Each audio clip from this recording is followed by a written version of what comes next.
I started the year after Jack. You were always playing top competition.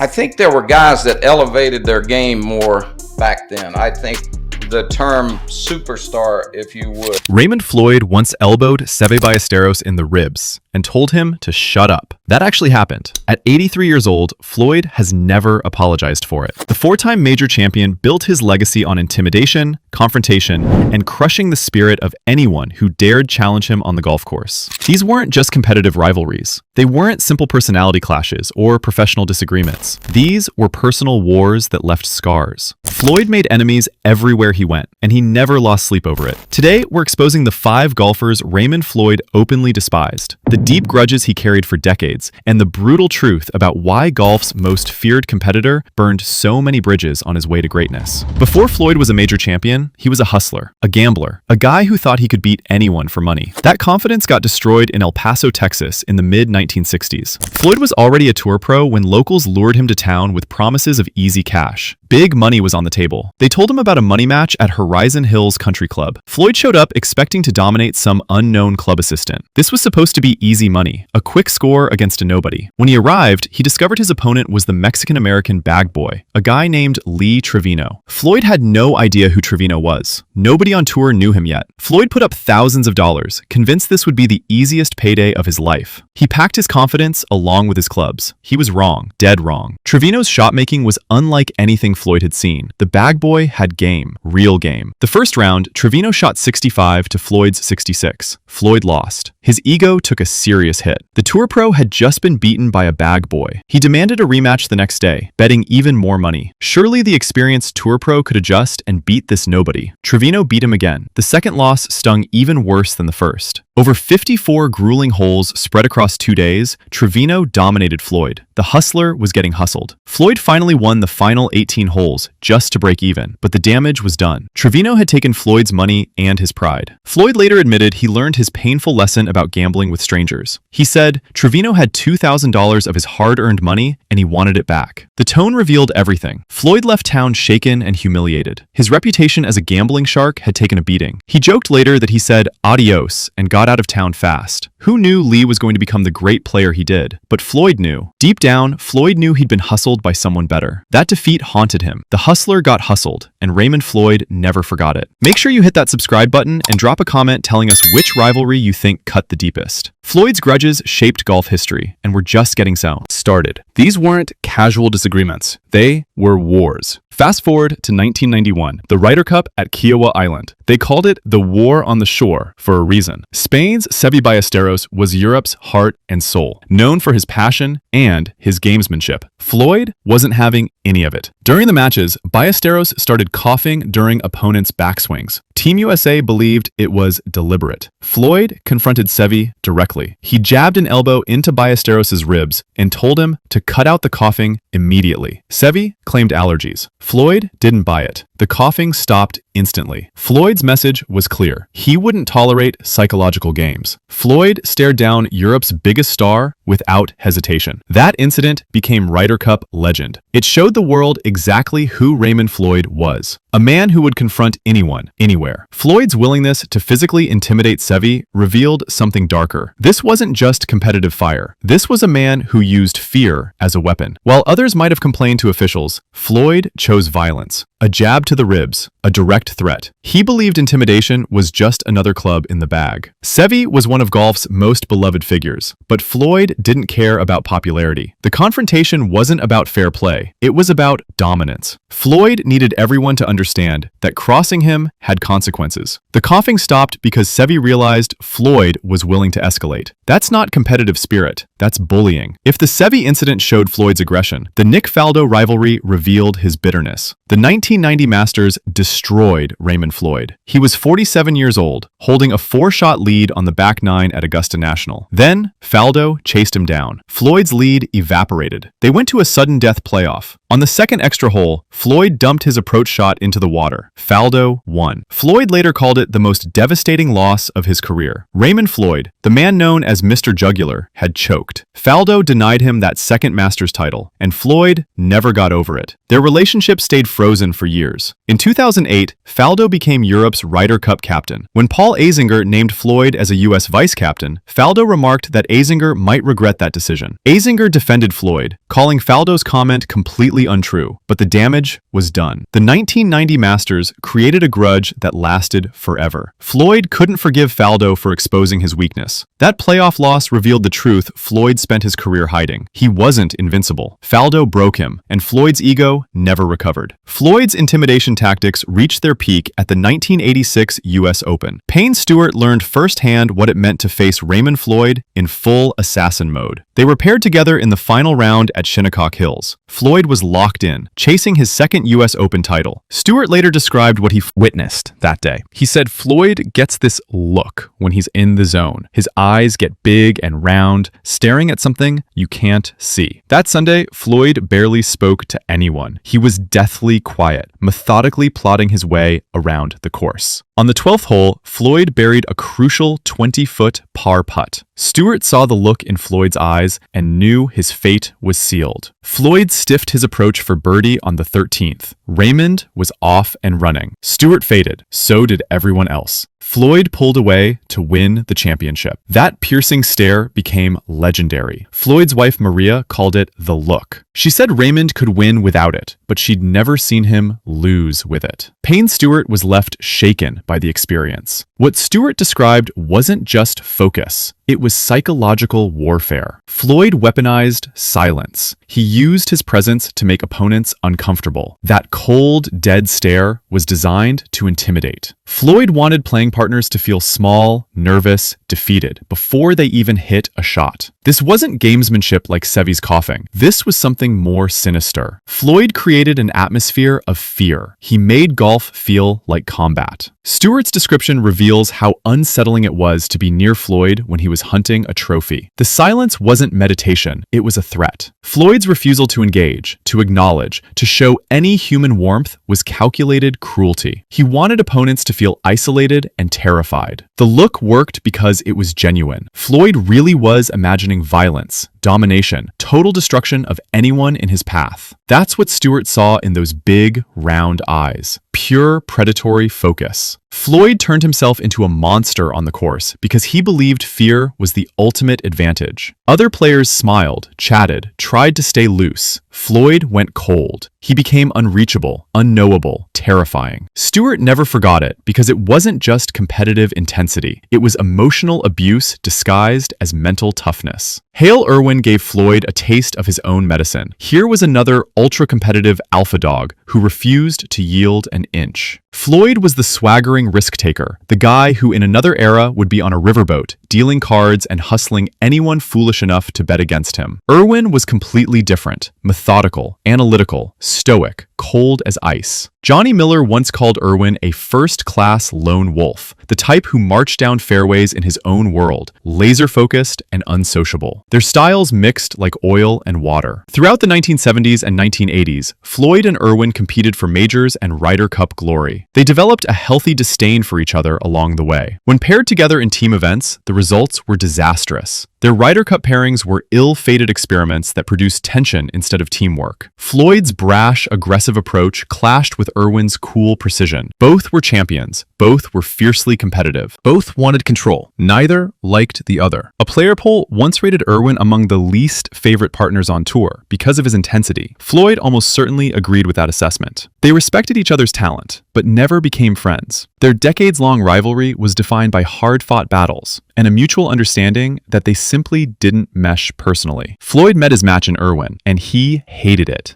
Floyd was used to dominating personalities, intimidating opponents, bending others to his will. Irwin wouldn't bend. He was just as stubborn, just as cold, just as ruthlessly competitive. Floyd couldn't break him, couldn't intimidate him, couldn't make Irwin care about Floyd's swagger or reputation. That drove Floyd crazy. For once, Floyd's psychological tactics failed completely. Irwin operated on a different frequency. He didn't care about Floyd's riverboat hustler persona, didn't care about the look. Irwin played his own game, in his own head, completely immune to Floyd's mind games. The personality clash between them reveals Floyd's limitations. His intimidation only worked on people who could be intimidated. Irwin was a lone wolf who didn't need approval, didn't seek connection, didn't care what anyone thought. Floyd needed opponents to react to him. Irwin refused. That lack of chemistry in team events wasn't just bad luck. It was two massive egos colliding, with no one willing to compromise. Floyd's dislike of Irwin stemmed from frustration. Here was someone just as tough, just as successful, who treated Floyd like he was invisible. That was the ultimate insult. Floyd built his career on presence, on making sure everyone felt his intensity. Irwin neutralized all of it by simply not caring. Greg Norman experienced Floyd's ruthlessness from a different angle. The two didn't have open hatred off the course.